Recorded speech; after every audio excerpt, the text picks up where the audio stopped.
एक बड़ी खबर आपको पश्चिम बंगाल से इस वक्त बताते हैं। ईडी ने पश्चिम बंगाल के मुर्शिदाबाद समेत 9 जगहों पर छापेमारी की है। ये छापेमारी सोना पप्पू और शांतनु सिन्हा विश्वास से जुड़े ठिकानों पर की गई है। जानकारी ये है कि ईडी ने ये एक्शन जबरन वसूली यानी एक्सटॉर्शन के एक रैकेट को लेकर के किया है। इस रैकेट के तहत पूर्व डीसीपी शांतनु सिन्हा विश्वास और सोना पप्पू नाम के शख्स से जुड़े होने का दावा है। जिन जगहों पर छापेमारी की जा रही है उसमें मोहम्मद अली उर्फ मैक्स राजू, सौरभ अधिकारी, शांतनु सिन्हा विश्वास के भांजे और मुर्शिदाबाद में शांतनु के ठिकाने शामिल हैं। फिलहाल ईडी की टीम वसूली गैंग से जुड़े सबूतों को तलाश रही है।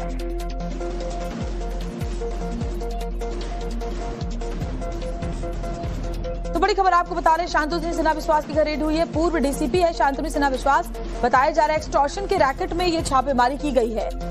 तो मुर्शिदाबाद समेत 9 जगहों पर ये ईडी की छापेमारी इस वक्त चल रही है। और देखिए, जैसे ही भारतीय जनता पार्टी की सरकार वहां पर बनी, उन्होंने हर भ्रष्टाचार की फाइल फिर से खोलने और एक्शन लेने की बात कही थी और वो नजर भी आ रहा है।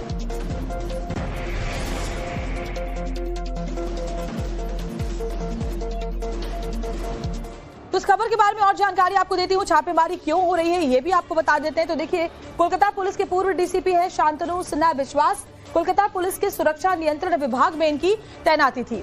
धोखाधड़ी और जबरन वसूली के गंभीर आरोप इनके ऊपर लगे हुए हैं।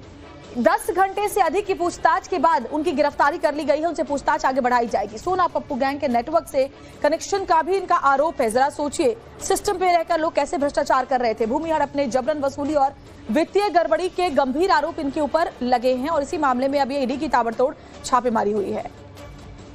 ईडी का रेड होगा, एनआईए का रेड होगा और लोकल पुलिस वो भी रेड करेगी, क्योंकि जितने भी यहाँ भ्रष्टाचार हुई है, बालू के लेकर के, कोयला को लेकर के, सरकारी जमीन घोटाला है, सरकारी संपत्ति, दूसरे लोगों का प्रॉपर्टी लूटा गया है, ये सारे चीजों का और इंक्वायरी होगा, कार्रवाई होगा।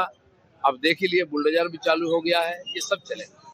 ईडी का रेड होगा, एनआईए का रेड होगा और लोकल पुलिस वो भी रेड करेगी, क्योंकि जितने भी यहाँ भ्रष्टाचार हुई है, बालू के लेकर के, कोयला को लेकर के, सरकारी जमीन घोटाला है, सरकारी संपत्ति, दूसरे लोगों का प्रॉपर्टी लूटा गया है, ये सारे चीजों का और इंक्वायरी होगा, कार्रवाई होगा। अब देख ही लिए, बुलडोजर भी चालू हो गया है, ये सब चलेगा। इस बीच केंद्रीय गृह मंत्रालय ने भी इसको लेकर के बंगाल में केंद्रीय सशस्त्र पुलिस बलों की 500 कंपनियों की तैनाती को 20 जून तक बढ़ा दिया है।